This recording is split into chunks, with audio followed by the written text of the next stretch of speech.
Hello guys, good morning to you all. आप सबको तो पता ही है यूपी के एग्ज़ाम आ गए हैं।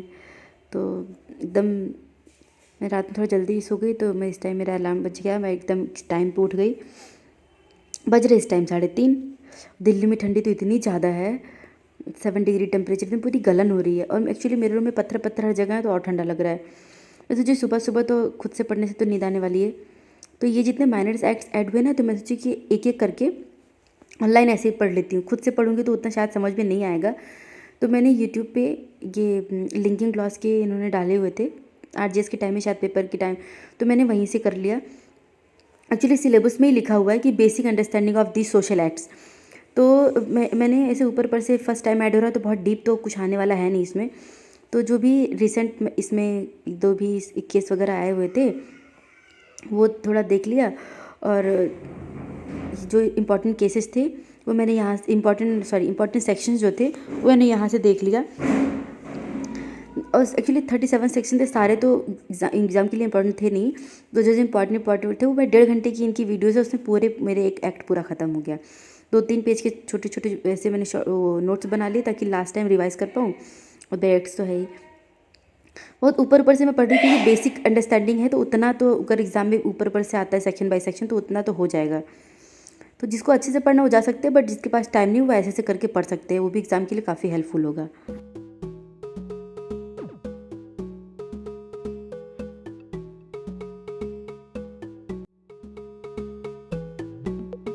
उसके बाद मैंने ये उठाया अपना PYQs, जो भी मैंने उत्तर प्रदेश, उत्तराखंड और MP के मेरे पास हैं। तो मैंने सोची कि सारे जो मतलब ऑलरेडी कर चुकी हूँ, बट फिर से सारे सब्जेक्ट्स तो कॉमन है, बट क्वेश्चन का डिफरेंट डिफरेंट क्वेश्चन, तो एक टॉपिक से कई तरीके से क्वेश्चन बन सकते हैं। तो मैं सोची कि यार सॉल्व कर लेती हूँ, कि ताकि जितना पढ़ रही हूँ एटलीस्ट उसमें तो श्योरिटी रहे कि उसमें कहीं कुछ फंसे ना। तो ये मैंने ये सारे क्वेश्चन सॉल्व किया, जो जो मुझे लग रहा था कि बार बार मैं भूल रही हूँ, सारे सेक्शंस में नोट डाउन करते चलते टॉपिक, जिसको मुझे फिर से एक बार रिवाइज़ करना था। तो मैं जब भी PYQ सॉल्व करती हूँ अपने साथ में एक कॉपी लेके बैठती हूँ, कि जो भी सेक्शन से मैं तुरंत नोट डाउन करूँ, तुरंत उसको रिवाइज़ कर लूँ अच्छे से। अभी तो केवल एक ही ऑप्शन है PYQ सॉल्व करना, उससे बेहतर अभी कुछ भी नहीं है। आप PYQ सॉल्व करिए, बिल्कुल भी डिमोटिवेट नहीं होना है। PYQ सॉल्व करते रहेंगे तो खुद का कॉन्फिडेंस बूस्टअप होता रहता है कि हाँ मैंने कितना पढ़ा, कितना आ रहा है, कितना नहीं आ रहा है, उस हिसाब से इंसान रिवाइज करता जाता है।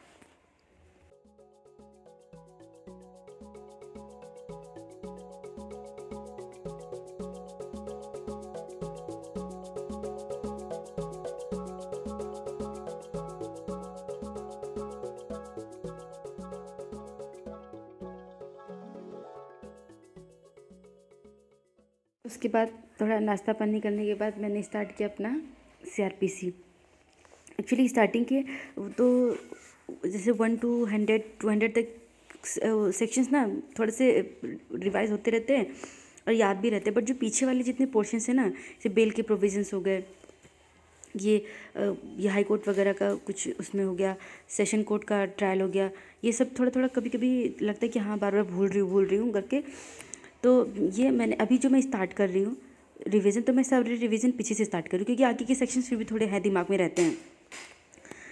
तो मैं जितने भी बेल वगैरह जो एग्ज़ाम के लिए इंपॉर्टेंट भी, प्री के लिए भी, साथ साथ मेंस के लिए भी इंपॉर्टेंट है। तो अभी तो केवल मैं अपने क्लास नोट्स और ये जो मेरे बैरेक्ट हैं, बैरेक्ट्स तो पढ़ना है ही अच्छे से, तो अभी बस मैं पूरा का पूरा वही केवल बैरेक्ट रिवाइज़ कर रही हूँ, क्लास नोट्स। अभी कुछ भी नया पढ़ने का टाइम नहीं है, तो जो मेरे पास है मैं अभी वही कर रही हूँ। 70-80% जो भी मेरा अभी तक कंप्लीट हुआ है, अभी मैं केवल वही रिवाइज़ कर रही हूँ। मैं फिर से एक्चुअली मैं इसलिए वीडियो बना रही थी क्योंकि बहुत बच्चे डिमोटिवेट हो रहे हैं, जिससे मुझे भी लग रहा था, मैं पैनिक हो रही हूँ। मैं सोचा यार सब थोड़ा सा अच्छा लगेगा लोगों को भी देख के कि चलो ठीक है। तो ये बिल्कुल भी पैनिक नहीं होना ना, इतना बिल्कुल किस तरीके से डरना है, बिल्कुल जो भी पढ़ रहा है बस उसी को आप अच्छे से रिवाइज़ करिए। 60-70% जो भी कंप्लीट है एटलीस्ट उतने पे अपने पकड़ बना के रखना है कि इसमें से मेरे क्वेश्चंस गलत ना होने पाए। 100% तो किसी को नहीं आएगा, बट ये है कि जितना पढ़ा एटलीस्ट वो तो अच्छे से हो जाए।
अभी एक्चुअली खाना पीना बनाने टाइम तो है नहीं, तो अभी यही सब फल वगैरह खा के, कभी ओट्स खा लिया, कभी फल खा लिया, कभी कॉर्नफ्लेक्स, कभी दूध, यही सब खा के टाइम काम चलाना पड़ रहा है। और हेल्दी भी है, थोड़ा पेट हल्का भी रहता है, पढ़ने के लिए भी अच्छा रहता है। उसके बाद मैंने ये उठाया जीएस का सब्जेक्ट। एक्चुअली मैंने घटना चक्र मैंने कर लिया था, तो ये समर्थ अग्रवाल की एक बुक है जिसमें ये पूरा, इसमें केवल और केवल जुडिशरी के हिसाब से सारे क्वेश्चंस इसमें हैं। जीएस में, वो घटना चक्र में तो सारे क्वेश्चंस हर स्टेट, हर तरीके से, हर कंपटीशन के हिसाब से, बट ये जो समर्थ अग्रवाल की, इसमें केवल और केवल जुडिशरी के हिसाब से है। दोबारा घटना चक्र इस तरीके से इतने कम टाइम में रिवाइज करना मेरे लिए थोड़ा इम्पॉसिबल लग रहा था। तो ये इनकी, इससे पूरे कंपाइलेशन है, 400-500 क्वेश्चन से पूरे हिस्ट्री के, ज्योग्राफी के, आज तक जितने आए हुए हर स्टेट में, हर जुडिशरी में, लोअर जुडिशरी में। तो ये मैंने पूरे इनके क्वेश्चंस में फिर से प्रैक्टिस करने लगी, और इसको मैंने पढ़ा भी था, और लास्ट में इनके पॉइंट वाइज लिखे हुए हैं। तो ये लास्ट टाइम रिविजन के लिए बहुत सही है। ये मैंने बहुत स्टार्टिंग में ख़रीदा है, तो मैं फिर से इसको मैं कर रही हूँ, इसी के सारे क्वेश्चन मैं फिर से रिवाइज कर रही हूँ। इनके पास कम टाइम है ना, वो ये लेके पढ़ सकते हैं, 1 महीने में बहुत आराम से ख़त्म हो जाएगा, और ये रिवाइज भी हो जाएगा। बट अगर सबकी अपनी विषय, ये एक बस एक सजेशन है।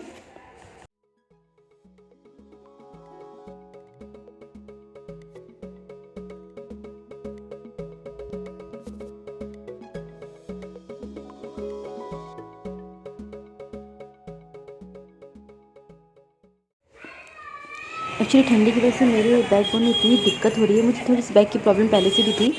तो यहाँ पे एक नियर बाय में एक थेरेपी की क्लास चलती है, जिनको स्लिप डिस्क वगैरह की प्रॉब्लम होती है, फिर बैक में प्रॉब्लम होती है, उनका लिए 1 घंटे पूरा सेशन करवाते हैं, एक्सरसाइज वगैरह भी करवाते हैं, प्लस लास्ट में थेरेपी भी करवाते हैं। तो मैंने ये इनका 1 घंटे का रोज़ ज्वाइन करा हुआ, क्योंकि एग्ज़ाम भी आने वाले, तो रिस्क तो बिल्कुल नहीं ले सकते। लास्ट टाइम बहुत सीरियस हो गया था, तो इस बार तो बिल्कुल नहीं रिस्क ले सकते। तो मैंने ये ज्वाइन किया हुआ है, थोड़ा बॉडी भी सही रहता है। उसके बाद मैं आई, मैं करंट अफेयर्स का एक्चुअली मैं फिर से एक बार रिवीजन कर रही थी। करंट अफेयर्स तो पूरा तो पढ़ते रहते हैं, साल भर थोड़े थोड़े करके तो पढ़ते ही रहते हैं, कभी कोई मंथली ले लेता है, कोई कुछ। बट ये लास्ट टाइम का मैंने सोची कि जितने भी important missions, important persons, important operations, इसको मैं एक जगह फिर से नोट डाउन कर लूँ, क्योंकि वो जो मेरे करंट अफेयर्स के नोट्स है पूरी कॉपी है, तो पेज बाय पेज रिवाइज तो कर रही हूँ, बट लास्ट टाइम के लिए थोड़ा सा दिक्कत हो जाता है मेरे लिए। तो मैंने ये जितने important operations, important missions, important festivals, ये इंटरनेशनल ऑर्गेनाइजेशंस, तो ये सब मैंने फिर से एक जगह नोट डाउन कर लिया है। इंटरनेशनल ऑर्गेनाइजेशंस बहुत इंपॉर्टेंट है गाइस, मैं सबको बोल रही हूँ अच्छे से रिवाइज करो।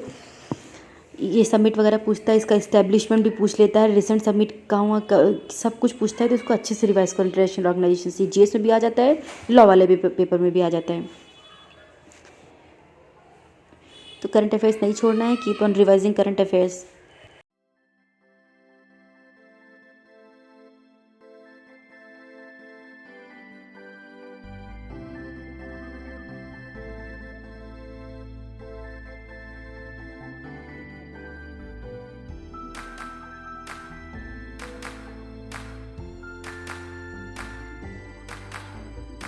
I never stop to see you cry. I never listen to your tears and praise. Oh no, I never stop to see you try. I never listen to the words you say. Oh no, I never look your eyes of sorrow. I never listen to your cries of pain. You get alone and I don't care. I'm sometimes foolish and so vain. Oh no, I never told you that I love you. उसके बाद ये खाना पीना खाने के बाद complete मैंने फिर से एक बार सीपीसी उठाया, फिर से पूरा रिवाइज करना है सीपीसी अच्छे से, सेक्शंस, ऑर्डर, सब कौन सा सेक्शन किसके साथ है, कौन सा ऑर्डर किसके साथ है, वो सब पूरा अच्छे से देखना पड़ेगा।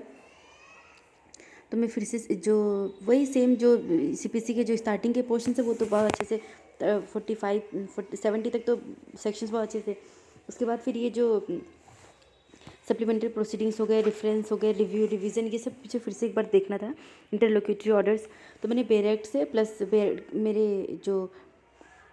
मेरे अपने कॉपी में जगह जगह लिखा हुआ है कि कौन से सेक्शंस किसके साथ पढ़ने, कौन से, क्योंकि मेरी कोचिंग में थोड़े से तबीयत ठीक मेरी नहीं थी, तो उस टाइम मेरे कुछ क्लासेस छूट गए थे।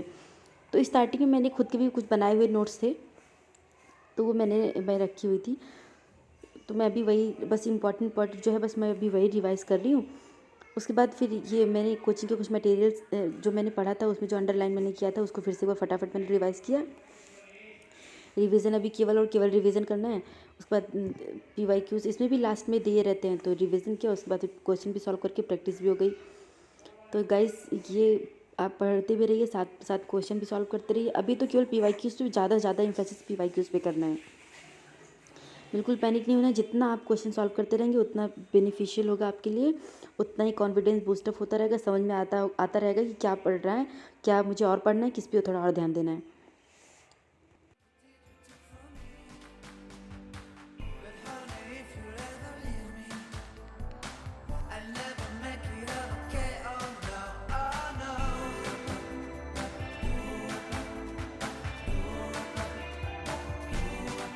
Oh no.